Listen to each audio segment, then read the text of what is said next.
Ens trobem a la primera edició de la Plaça del Llibre, ubicada així al Centre d'Octubre de Cultura Contemporània, i compartim estos minuts amb Gemma Pasqual. Ella és escriptora i, a més, vicepresidenta des de fa 7 mesos de l'Associació d'Escriptors en Llengua Catalana pel País Valencià. Gemma, benvinguda. Gràcies. A esta plaça. A la plaça, a esta plaça envoltada de cartells i una exposició fantàstica de Vicent Andrés Estellés. Sí, un personatge que m'estime moltíssim. Després parlarem d'ell. Sí. Com col·labora l'Associació d'Escriptors en Llengua Catalana en esta Plaça del Llibre? En la plaça, el motor de la plaça està l'Associació d'Editors, el Gremi Llibreters, nosaltres com a Associació d'Escriptors en Llengua Catalana i el Centre d'Octubre, Acció Cultural. Col·laborem, jo crec que tots igual, no? Nosaltres posem els escriptors, el gremi posa els llibres, els editors l'edició, vull dir, com puguem, no? I treballem moltíssim. Acció Cultural l'Espai.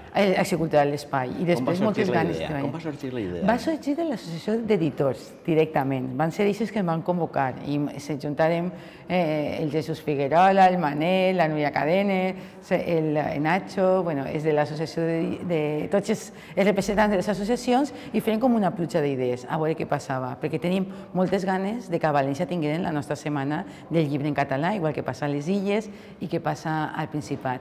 Però clar, tenim el problema que no tenim l'ajuda institucional, que és important i ens feia molta falta.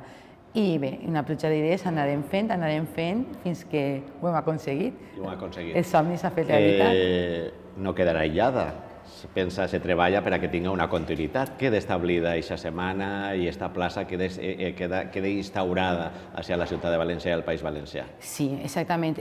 Jesús ahir ho va dir, que ara no sé les xifres, però no sé si al Principat en 34 i a les Illes són molts anys. Nosaltres sí, esperem que aquest sigui el primer de molts anys. Gemma, un dels greus problemes que té el llibre en valencià i els escriptors en valencià, escriptors catalans, al País Valencià és la seva invisibilitat. Per què?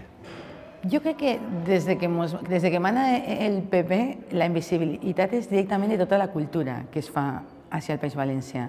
No s'interessa un país culte, perquè si no, no s'entén. Aleshores, comencem que no tenim ni un pla de foment de la lectura i a partir d'ahir, si no fem lectors, no poden tenir escriptors, no poden tenir editors, no poden tenir llibreters. Jo crec, no suposo, estan equivocats. Independentment de la política que facin, no fer una política cultural per a un país és una equivocació. Per la teua tasca d'escriptora és molt dinàmica i desenvolupes moltes tasques al voltant de la promoció del llibre, de l'animació lectora, tu ho acabes de dir.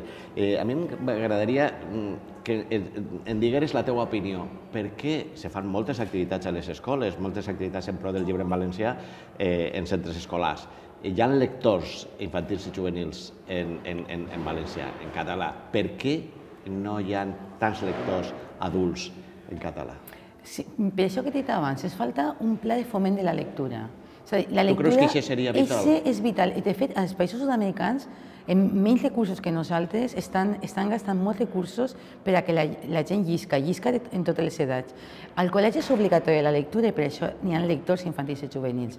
Després, quan eixen l'escola ja no és obligatòria. Clar, si tu no tens un pla de foment de la lectura on expliques que la lectura és un plaer, que és molt important, no podem tindre lectors més adults i després tenim un problema de visibilitat, de màrqueting, clar i dur.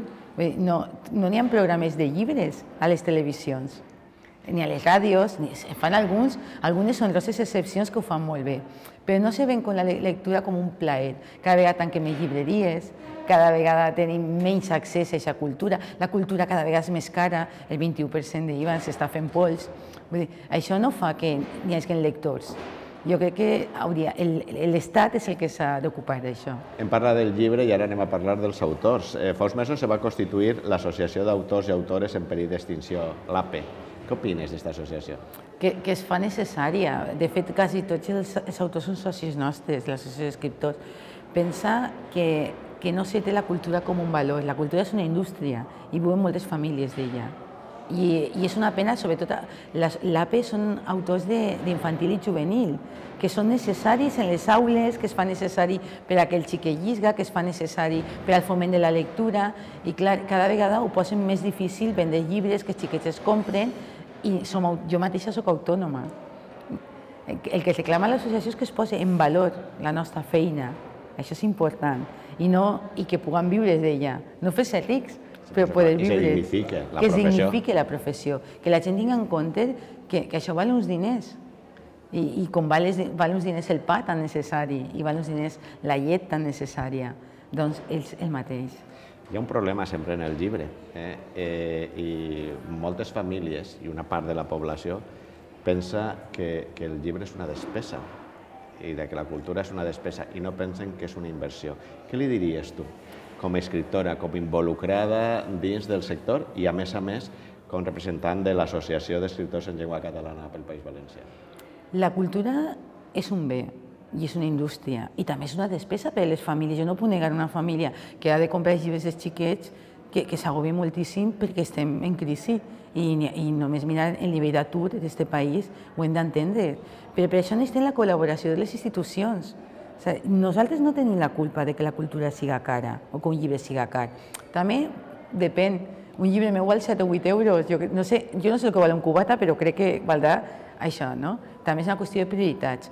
Però, clar, si l'IVA no estiguera un 21%, si l'Estat col·laborarà més en la inversió de les famílies, que no tinguin que fer una despesa tan alta, suposo que ens aniria millor a tots. Ho fan en altres sectors, també ho podríem fer en el nostre. No creus que també falta una campanya de sensibilització, que el ciutadà comenci a percebre el llibre i l'escola, el llibre i l'inversió que es fa en el seu fill com una inversió, no com una despesa? Que això seria necessari, canviar el xip? Home, la millor inversió que faran. Ja has vist que en els bancs no tenen futur. El pare o la mare, quan comença és que el llibre és car, però no pensen que una motxilla de les Monster High siga cara. Perquè ho han venut així, ells pensaven que fa molt de temps, com que en aquest país en general no s'aposta per la cultura, les famílies és el que tu has dit, ho veuen només com una despesa. Però és la millor inversió que poden fer en els fills. Una família humil, mon pare era obrer i ma mare cuinera. Si no hagueren invertit en cultura, jo no sé qui soc. I és el que hem de fer. No podem, els diners ja valen poc, ja m'ho ha demostrat el temps que valen poc, però la cultura ens fa lliures, ens fa persones i ens dona eines per a poder batallar en la vida. És una inversió molt bona. I sí, s'ha d'abaratir, evidentment. Estem tots d'acord, llibreters, editors, pares, mares, escriptors, i això és el govern el que ha de fer la seva tasca. Però també les famílies poden tirar una maneta, que ja dic que un llibre juvenil, 7 o 8 euros tampoc crec que siga... No és massa car, no. Tampoc passa res. Tornem al punt del principi. Quan s'hem presentat així i hem començat a parlar en aquest punt de trobada, que és esta plaça, una plaça és un punt de trobada, t'he presentat com a vicepresidenta de l'Associació d'Escriptors en Llengua Catalana, però no em parla de l'associació. Conta quines activitats realiseu i quina és la vostra tasca en aquest moment. Tenim 2 punts molt importants, que és la defensa com a professionals, el Mariscas i de l'APE, vull dir, som professionals, vivim la majoria no viu del llibre, però sí n'hi ha alguns autors, i és posar en valor la professió, això és important, i després la visibilitat dels nostres autors. Nosaltres, com a Junta, som tota la Junta, ens hem renovat, duguem 7 mesos, molt poc de temps, però hem intentat buscar les sinergies per a que els nostres autors i autores, els nostres socis i associats, tinguin visibilitat. I és per això que hem buscat complicitats, com ara els editors, la universitat, el gremi de llibreters, Acció Cultural, l'Escola Valenciana. La qüestió és que si te veiem tots units, segurament serà tot molt més fàcil. Que millor visibilitat que deixar-se veure a la plaça. Exactament. A la plaça del poble, a la plaça del llibre. Però així passen molts associats nostres. Gràcies, Gemma, per haver compartit aquests minuts, per haver estat en la plaça i se tornem a veure en la plaça des d'un ratet. Segur. Gràcies a vosaltres.